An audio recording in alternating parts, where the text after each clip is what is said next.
Assalamualaikum warahmatullahi wabarakatuh. Sahabatku yang dirahmati Allah, semoga hari ini kita semua berada dalam lindungannya, dalam damai, dalam sabar, dan dalam harap yang tidak pernah padam. Pernahkah engkau berada di titik paling lemah dalam hidupmu? Di saat perut lapar, hati gelisah, dan dunia terasa seolah menutup semua pintunya. Pernahkah engkau merasa seakan tak ada lagi yang bisa dipegang selain doa yang bergetar di dada? Sahabatku, hari ini aku ingin mengajakmu memasuki sebuah kisah. Bukan kisah tentang raja, bukan pula tentang orang-orang besar yang hidup bergelimang harta. Ini adalah kisah tentang seorang manusia biasa, seorang hamba yang miskin, lemah, dan nyaris putus asa. Namun justru disitulah Allah meletakkan sebuah rahasia besar. Bayangkan, seorang lelaki tua, langkahnya berat, tubuhnya rapuh, namun di pundaknya tergantung tanggung jawab untuk menghidupi banyak jiwa. Ia keluar dari rumahnya dengan satu harapan, "Ya Allah, cukupkanlah hari ini. Jangan biarkan keluargaku menahan lapar." Namun, jalan terasa panjang. Pintu demi pintu tertutup. Tak ada yang membutuhkan jasanya. Tak ada yang memberi. Tak ada yang melihatnya. Ketika matahari kian turun dan tubuhnya lelah, ia duduk sendirian. Dan tanpa sengaja, tangannya menyentuh sesuatu. Sebuah kotak. Sahabatku, bukan kotak biasa. Kotak itu terasa berat, seakan menyimpan sesuatu yang berkilau. Dan saat ia membukanya, jantungnya bergetar, matanya terbelalak. Di dalamnya tersimpan kepingan emas.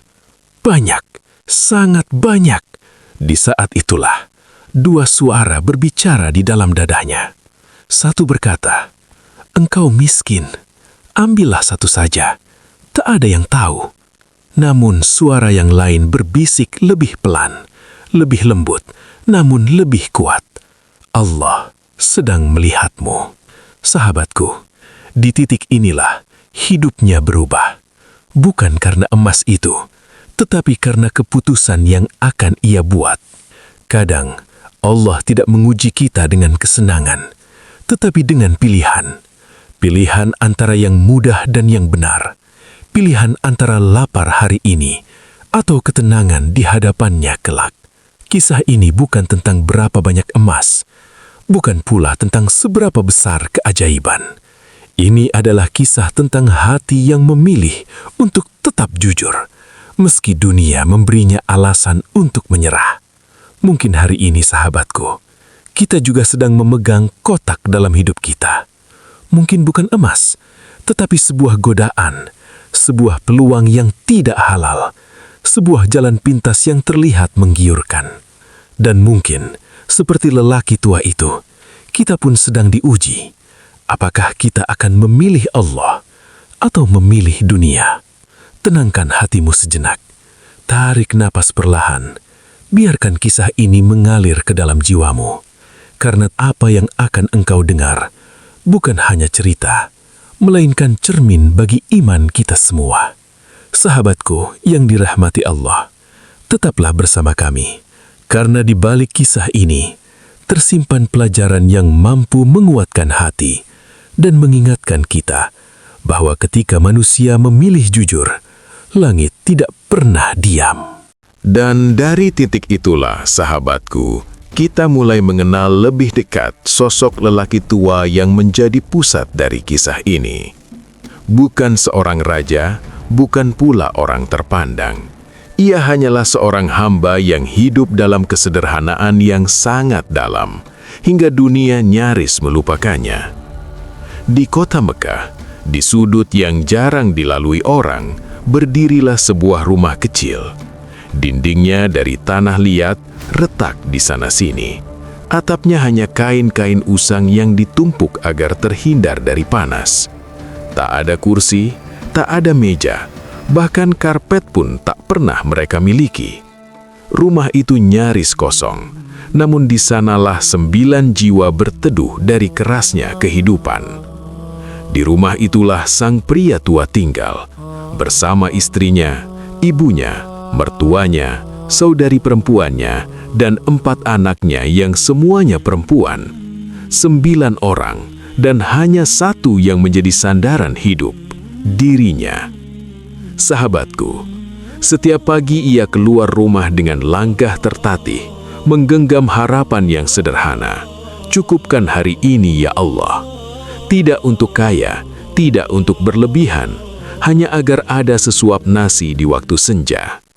Ia berkeliling kota, menawarkan tenaga yang tersisa, mengangkat barang, membantu siapa saja yang membutuhkan. Namun seringkali hari berlalu tanpa satu pun orang memanggilnya. Ia pulang dengan tangan kosong, namun tetap berusaha tersenyum di depan keluarganya.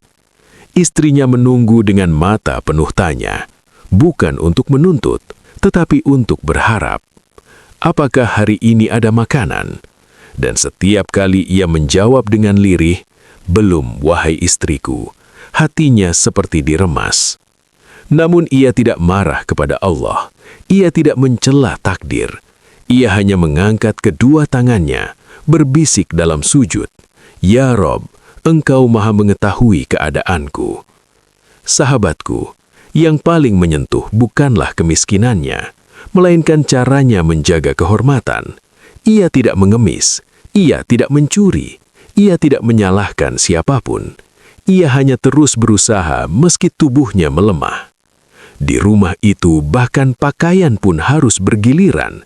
Jika waktu sholat tiba, ia sholat lebih dulu, lalu melepaskan bajunya agar istrinya bisa mengenakannya. Setelah itu, pakaian yang sama dipakai bergantian oleh anggota keluarga lainnya. 1 baju untuk 9 jiwa. Begitu sempitnya dunia mereka, namun hatinya tetap luas oleh iman. Tidak ada keluhan keras, tidak ada protes kepada langit, hanya sabar yang terus dipeluk dan doa yang tak pernah berhenti. Sahabatku yang dirahmati Allah, kisah ini mengingatkan kita bahwa kemiskinan bukanlah aib, kekurangan bukanlah kehinaan. Yang menjadi kemuliaan adalah bagaimana kita bersikap di tengah keterbatasan. Mungkin hari ini ada di antara kita yang juga merasa lelah, merasa dunia tak adil, merasa usaha belum juga berbuah. Namun lihatlah lelaki tua ini, ia tetap melangkah, meski langkahnya berat. Karena ia tahu Allah tidak pernah meninggalkan hambanya yang bersabar. Dan disinilah, di tengah hidup yang hampir tak menyisakan harap, Allah menyiapkan sebuah ujian besar yang akan mengubah segalanya. Sahabatku, bukan karena besar nilainya, tetapi karena besar ujiannya. Hari itu, seperti hari-hari sebelumnya, lelaki tua itu kembali keluar rumah dengan langkah penuh harap. Ia menyusuri jalan-jalan Mekah, menengadahkan wajahnya pada langit, memohon agar Allah mempertemukannya dengan rezeki, meski hanya cukup untuk berbuka puasa bersama keluarganya. Namun, waktu terus berjalan, langit memerah, matahari condong ke barat, dan tak satupun tangan terulur kepadanya. Kaki-kakinya terasa berat, nafasnya tertahan oleh letih yang panjang.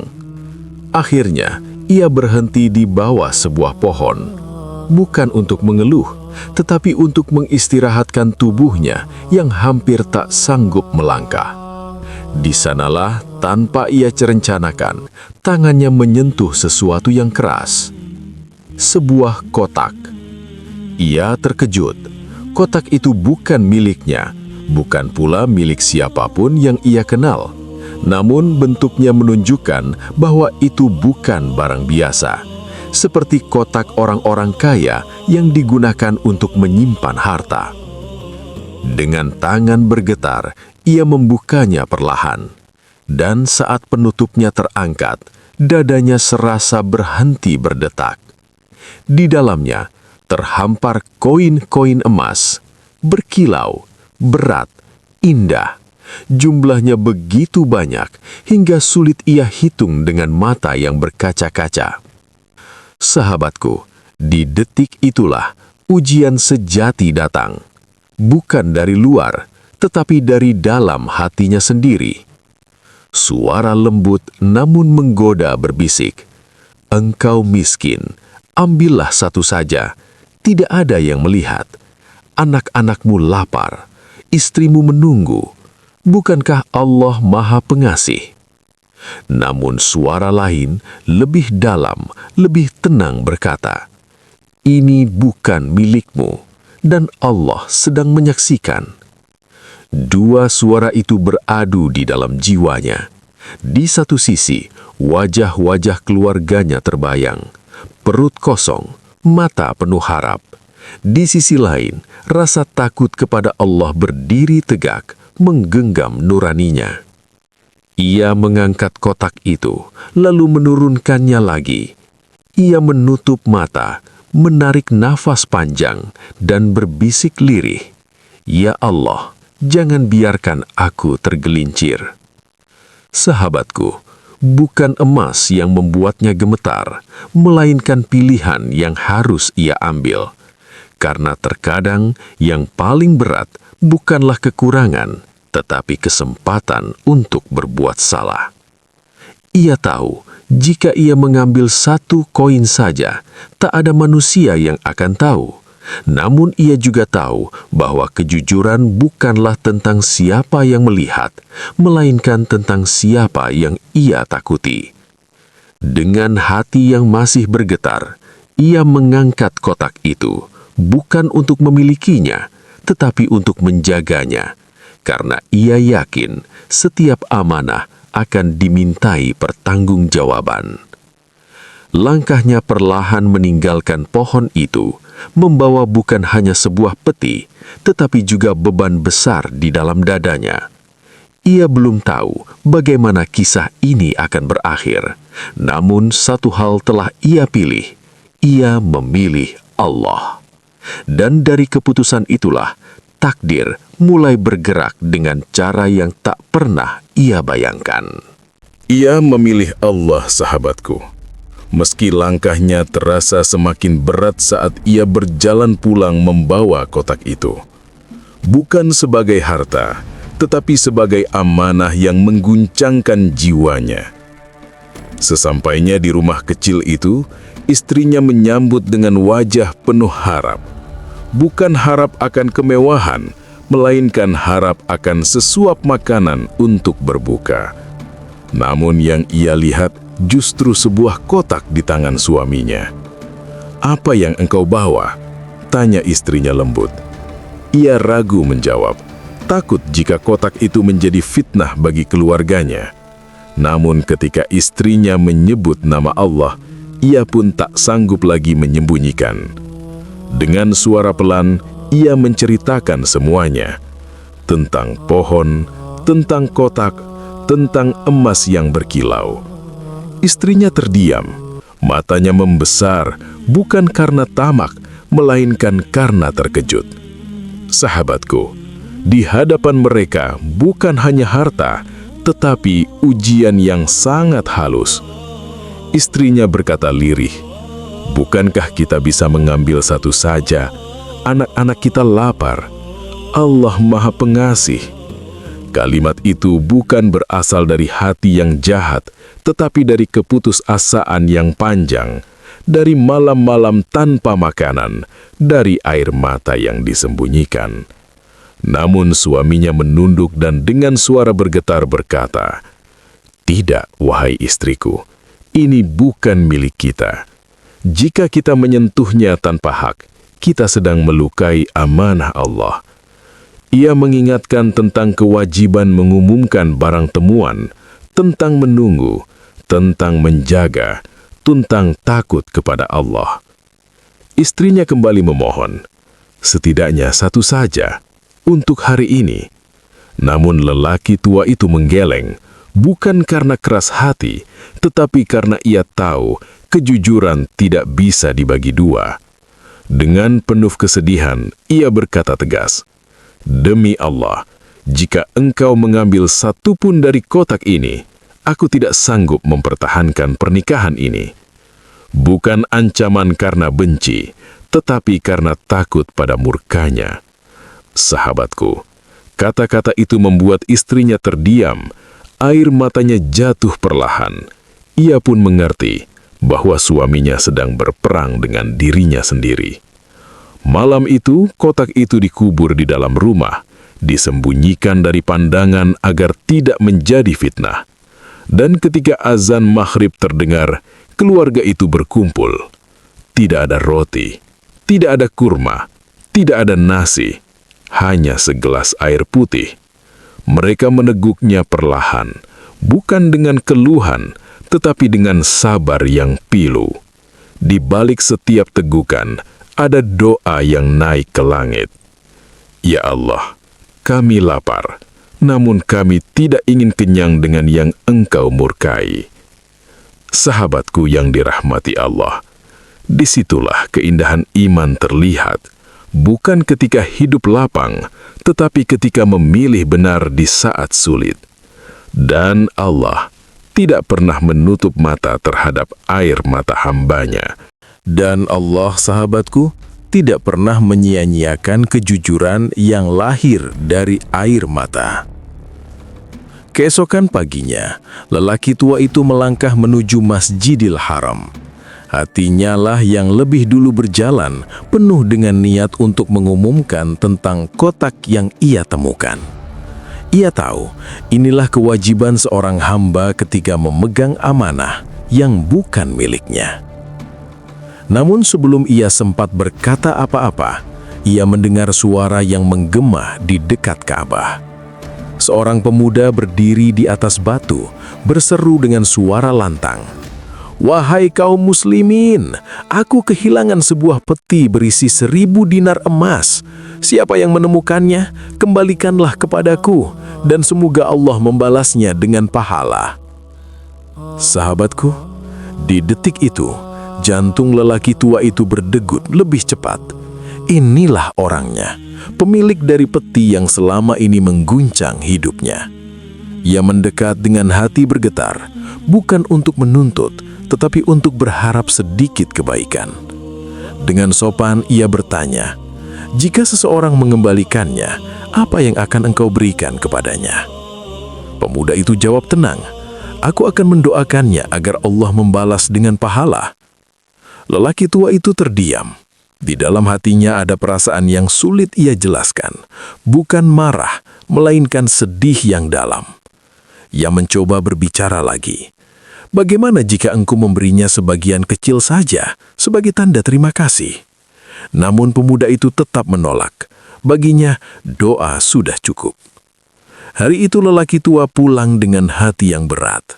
Ia menceritakan segalanya kepada istrinya. Istrinya terdiam, lalu berkata lembut, "Cobalah lagi, siapa tahu hatinya berubah." Keesokan hari, ia kembali menemui pemuda itu. Namun jawabannya tetap sama, doa dan hanya doa. Pada hari ketiga, ia mencoba sekali lagi. Dengan suara lirih, ia berkata, "Setidaknya 1 dinar saja, agar aku bisa memberi makan keluargaku." Pemuda itu terdiam lama, namun akhirnya berkata, "Maafkan aku, wahai paman, aku tidak bisa." Sahabatku, disitulah lelaki tua itu benar-benar menyerahkan segalanya kepada Allah. Ia tidak memaki, ia tidak mencela, ia hanya berkata dalam hatinya, "Jika ini takdirku, maka aku terima." Ia pulang dengan langkah perlahan, dan malam itu ia berkata kepada istrinya, "Aku akan mengembalikannya dalam keadaan utuh. Semoga Allah yang mencukupi kita." Keputusan itu bukan karena ia kuat, tetapi karena ia percaya bahwa Allah tidak pernah salah dalam menggenggam rezeki hambanya. Sahabatku yang dirahmati Allah, terkadang Allah menguji kita bukan dengan kehilangan, tetapi dengan ketidakadilan yang terasa. Namun di baliknya, Dia sedang menyiapkan jawaban yang jauh lebih indah. Dan jawaban itu, sahabatku, datang di saat hati benar-benar telah berserah. Pada hari keempat, lelaki tua itu kembali menemui pemuda Khurasan. Dengan suara tenang, ia berkata, "Aku tahu di mana petimu berada. Jika engkau mau, ikutlah bersamaku." Pemuda itu mengangguk. Mereka berjalan bersama, dan Imam At-Tabari yang menyaksikan kisah ini pun ikut melangkah. Tak lama, sampailah mereka di sebuah rumah kecil yang nyaris roboh. Dindingnya dari tanah, atapnya dari kain-kain lusuh, dan pintunya seperti tak pernah benar-benar tertutup. Pemuda itu terdiam. Ia menatap sekeliling dengan mata yang heran. Inikah rumah orang yang menemukan petinya? Mereka masuk. Di dalamnya hampir tak ada apa-apa. Tak ada perabot, tak ada alas duduk, hanya sekat kecil dan beberapa wanita tua yang mengintip dengan malu. Lelaki tua itu berkata lirih, "Mereka adalah keluargaku. Aku satu-satunya laki-laki di rumah ini, dan baju yang kupakai ini adalah satu-satunya yang kami miliki bergantian." Pemuda itu menunduk. Untuk pertama kalinya, ia benar-benar melihat kemiskinan dengan mata, bukan hanya dengan cerita. Lalu lelaki tua itu berjalan ke sudut rumah. Ia menggali tanah, mengangkat sebuah peti, dan menyerahkannya kepada pemiliknya. Dengan hati bergetar, ia berkata, "Akulah yang menemukannya. Aku menjaganya tanpa mengambil sedikit pun. Aku hanya berharap engkau melihat keadaanku." Namun pemuda itu tetap berkata, "Aku hanya mendoakanmu." Ia membuka peti, menghitungnya, 1000 dinar, utuh. Ia pun mengangkat peti itu dan pergi tanpa menoleh. Sahabatku, ruangan itu sunyi. Hati-hati yang menyaksikan terdiam. Air mata hampir jatuh, namun tak ada kata. Lelaki tua itu hanya berbisik, "Inna lillahi wa inna ilaihi roji'un." Tak lama setelahnya, pintu diketuk. Pemuda itu kembali. Dengan suara gemetar, ia berkata, "Wahai paman, aku akan menceritakan rahasia ini." Ia mengisahkan wasiat ayahnya tentang 3 peti, 1 untuk zakat, 1 untuk haji, dan 1 lagi untuk orang paling miskin yang paling sabar. "Aku tidak memberimu 1 pun, karena aku ingin melihat hatimu, dan engkau telah membuktikan bahwa engkaulah orang itu." Dengan tangan bergetar, ia meletakkan peti itu, lalu pergi sambil berlari. Sahabatku, itulah keajaiban, bukan karena emas, tetapi karena Allah membalas kejujuran dengan kemuliaan. Itulah balasan Allah, sahabatku, ketika hati memilih jujur meski dunia seakan menutup pintunya. Di dalam rumah kecil itu, peti emas akhirnya terbuka bukan sebagai godaan, tetapi sebagai rahmat. Lelaki tua itu memanggil keluarganya. Satu persatu mendekat. Mata mereka basah, bukan karena lapar lagi, tetapi karena tak percaya akan pertolongan Allah. Kepingan dinar itu dibagi dengan adil, bukan dengan tamak, tetapi dengan syukur. Setiap tangan menerima, setiap hati bergetar. Imam At-Tabari pun mendapatkan bagian. Ia menyaksikan sendiri bahwa rizki yang halal selalu datang dengan ketenangan, bukan dengan kegelisahan. Lelaki tua itu menatap istrinya. Dengan senyum yang penuh air mata, ia berkata, "Bukankah ini lebih baik daripada 1 dinar yang haram?" Sahabatku, disitulah kita belajar bahwa sabar bukan berarti diam tanpa harap, tetapi percaya meski belum melihat. Kejujuran bukanlah kehilangan, melainkan jalan pulang menuju keberkahan. Beberapa tahun kemudian, rumah kecil itu tak lagi berdiri, namun namanya tetap hidup. Anak-anak perempuannya tumbuh dengan kemuliaan. Mereka menikah dengan orang-orang terhormat. Allah mengangkat derajat keluarga ini bukan karena emas, tetapi karena iman. Sahabatku yang dirahmati Allah, mungkin hari ini kita juga sedang diuji dengan pilihan, dengan godaan, dengan rasa lelah. Jika hatimu sedang sempit, ingatlah kisah ini, bahwa Allah tidak pernah lalai, bahwa setiap air mata tercatat, bahwa setiap kejujuran akan menemukan jalannya. Peganglah imanmu, meski dunia terasa berat, meski jalan tampak panjang, karena Allah selalu bersama orang-orang yang sabar. Jika kisah ini menyentuh hatimu, jangan biarkan ia berhenti di sini. Like video ini, tuliskan doa atau amin di kolom komentar, dan subscribe channel Manisnya Pahala agar kita bisa saling menguatkan dengan kisah-kisah penuh cahaya. Terima kasih telah menemani hingga akhir. Semoga Allah memberkahi langkah kita semua. Wassalamualaikum warahmatullahi wabarakatuh.